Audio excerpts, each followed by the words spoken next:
Un saludo a todos. En este video trataremos sobre las fuerzas de resistencia. El objetivo de este video es conocer las fuerzas longitudinales externas que actúan sobre el vehículo, las cuales son fuerza de arrastre aerodinámica, resistencia a la rodadura, resistencia de gradiente y fuerzas longitudinales de los neumáticos. A continuación detallamos cada una de estas fuerzas.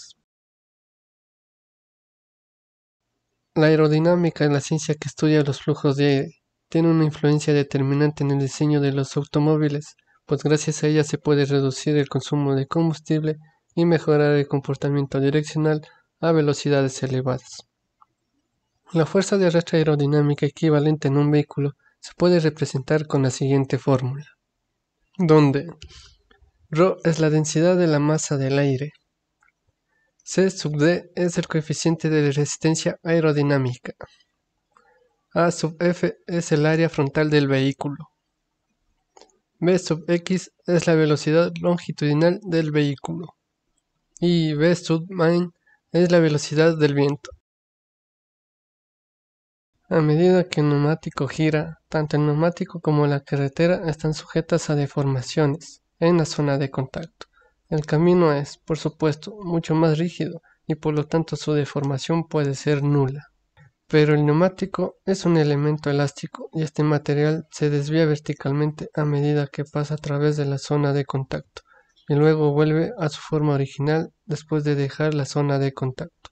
Debido a la amortiguación interna del material del neumático, la energía gastada en deformar el material del neumático no se recupera completamente cuando el material vuelve a su forma original. Esta pérdida de energía se puede representar mediante una fuerza sobre los neumáticos llamada resistencia a la rodadura, que actúa para oponerse al movimiento del vehículo. Por lo general, la resistencia a la rodadura se modela como proporcional a la fuerza normal en cada neumático, es decir, donde phi es el coeficiente de resistencia a la rodadura, R sub xf es la fuerza debido a la resistencia a la rodadura en los neumáticos delanteros, R sub xr es la fuerza debido a la resistencia a la rodadura en los neumáticos traseros. F sub zf y F sub zr son las fuerzas longitudinales de los neumáticos.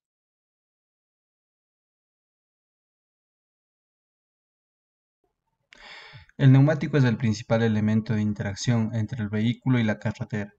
En su interfase se generan fuerzas de acción y reacción que son las responsables de dar tracción, frenado y direccionamiento al medio de transporte en cuestión. En este apartado vamos a hablar sobre la fuerza longitudinal del neumático, que son fuerzas de fricción del suelo que actúan sobre ellos.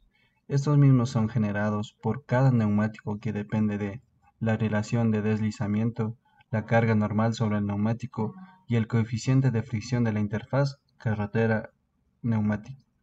Estos dos esfuerzos longitudinales sobre el neumático son tracción y frenada. Tracción. Esto se da si a un neumático que rueda soportando una cierta carga se aplica un momento tractor.